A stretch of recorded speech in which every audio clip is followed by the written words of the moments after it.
Hey guys, আসসালামু আলাইকুম। আমি লাকি তালুকদার রান্নাবাড়ি আড্ডা থেকে আবারও চলে আসলাম একদম পারফেক্ট জোরে প্যাকেট মশলায় বিরিয়ানি রান্নার রেসিপি নিয়ে। তাহলে চলুন কথা না বাড়িয়ে মূল রেসিপিতে চলে যাই। এই যে দেখুন, চুলায় একটা কড়াই বসিয়ে নিলাম, তার মধ্যে পরিমাণ মতো তেল দিয়ে নিব। ওই তেল গরম হলে তেলের মধ্যে কিছু সিদ্ধ করে রাখা আলু দিয়ে দিলাম, ওইগুলো একটু ভেজে নিব। হালকা বাদামি হলে তা উঠিয়ে নিব। এখন একই তেলে পরিমাণ মতো পেঁয়াজ দিয়ে দিলাম। পেঁয়াজটা দিয়ে তার মধ্যে এলাচ, তেজপাতা, দারচিনি দিয়ে দিব। আসলে বিরিয়ানি রেডি মিক্স মশলায় সবই থাকে, আস্ত গরম মশলাগুলো দেওয়া থাকে, এক্সট্রা করে দিতে হয় না, তাও আমি একটু দিয়ে দিলাম। এখন এর মধ্যে পরিমাণ মতো পেঁয়াজ বাটা দিয়ে দিব। পেঁয়াজ বাটা দিয়ে একটু ভেজে নিব যাতে পেঁয়াজের কাঁচা গন্ধটা চলে যায়। তারপরে ভেজে নেওয়া হয়ে গেলে এর মধ্যে আদা রসুন বাটা দিয়ে দিব, দিয়ে একটু কষিয়ে নিব।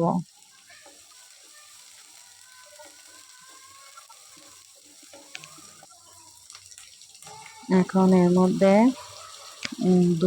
ধুয়ে রাখা মাংসগুলো দিয়ে দিব।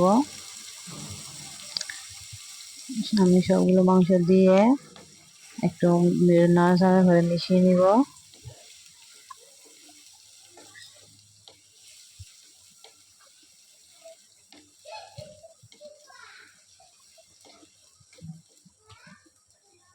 মেশানো হয়ে গেলে এর মধ্যে প্যাকেটের মশলাগুলো দিয়ে দিব। আমি এখানে 1 কেজি মুরগির মাংস নিয়েছি, তার মধ্যে প্যাকেটের পুরো মশলাটাই দিয়ে দিলাম। আপনারা একটু কম বেশি করে নিতে পারেন।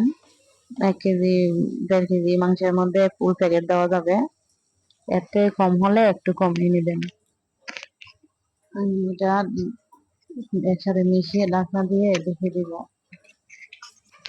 মাঝে মাঝে ঢাকনা উঠিয়ে একটু নেড়ে ছেড়ে দিব। এখন এর মধ্যে টক দই দিয়ে দিব। এটা আমার হাতে বানানো টক দই দিয়ে দিলাম। টক দই না দিলে বিরিয়ানির আসল স্বাদই পাওয়া যায় না। তাই এ পর্যায়ে আপনারা বাদাম বাটা দিতে পারেন, আমি দেই নাই কারণ আমার বাদামে অ্যালার্জি, তাই আমি দেই নাই। আপনারা দিতে পারেন, দিলে স্বাদটা আরো দ্বিগুণ বেড়ে যাবে। এই যে আমি টক দই বাড়িতে ধুয়ে পানি দিয়ে দিলাম, দিয়ে মিশিয়ে ঢাকনা দিয়ে ঢেকে দিব। এখন একবারে রান্না হওয়া পর্যন্ত মাঝে মাঝে নেড়ে ছেড়ে দিব। এই যে দেখুন, এখন আমার মাংসটা সিদ্ধ হয়ে আসছে, মানে একবার শেষ পর্যায়ে রান্না হয়ে গেছে মাংসটা। এখন এর মধ্যে এই যে টালা জিরা গুঁড়ো দিয়ে দিলাম, আর প্যাকেটের গরম মশলা গুঁড়ো দিয়ে দিলাম, দিয়ে আবারও মিশিয়ে নিব। মিশিয়ে আমি মাংসটাকে আরেকটু রান্না করে নিব, মানে তেল উপরে বেশি রাখ পর্যন্ত। দেখুন, আমার মাংস বিরিয়ানির মাংস রান্না কিন্তু রেডি। এখন আমি চুলা থেকে নামিয়ে নেব। এখন আমি বিরিয়ানির পরবর্তী ধাপে চলে যাব। আর একটা পাত্র চুলায় বসিয়ে নিলাম, তার মধ্যে পরিমাণ মতো তেল দিয়ে তেল গরম করে ধুয়ে পানি ঝরিয়ে রাখা চালগুলো দিয়ে দিলাম। তারপরে এই চালগুলো পরিমাণ মতো লবণ দিয়ে ভালোভাবে ভেজে নেব। একটু সময় নিয়ে ভাজতে হবে। ভাজা ভাজা হয়ে আসলে তার মধ্যে আমি গরম পানি ঢেলে দেব।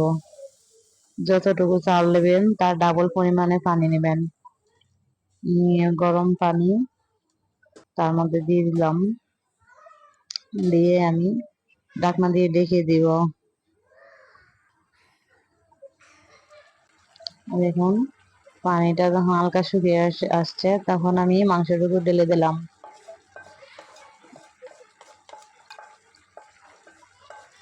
মাংসটুকু ঢেলে দিয়ে ভালো করে মিশিয়ে নিব। এই যে আমার মিশানো হয়ে গেল, এখন আমি আবার ঢেকে দিব।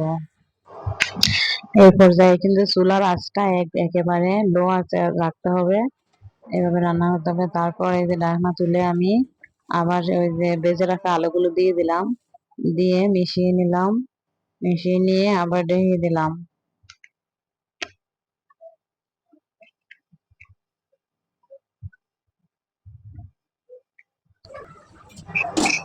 আমার বিরিয়ানি কিন্তু রান্না শেষ পর্যায়ে চলে আসছে। এখন এর মধ্যে আমি কিছু সামান্য পরিমাণে গরুর দুধ দিয়ে দিলাম। গরুর দুধটা দিলে এটার স্বাদটা কিন্তু অনেকটা বেড়ে যায়। পারফেক্ট স্বাদ আনতে হলে কিন্তু এই গরুর দুধটা দিতে হবে। এই পর্যায়ে ঘিও দিয়ে দিবেন, ঘি দিলে স্বাদটা অনেকটা বেড়ে যায়। এই যে দেখুন, আমার বিরিয়ানি কিন্তু হয়ে গেল। তো গাইস, আমার বিরিয়ানি যদি আপনাদের ভালো লেগে থাকে তাহলে আমার চ্যানেলটা সাবস্ক্রাইব করে দিবেন আর পাশে থাকবেন। আল্লাহ হাফেজ।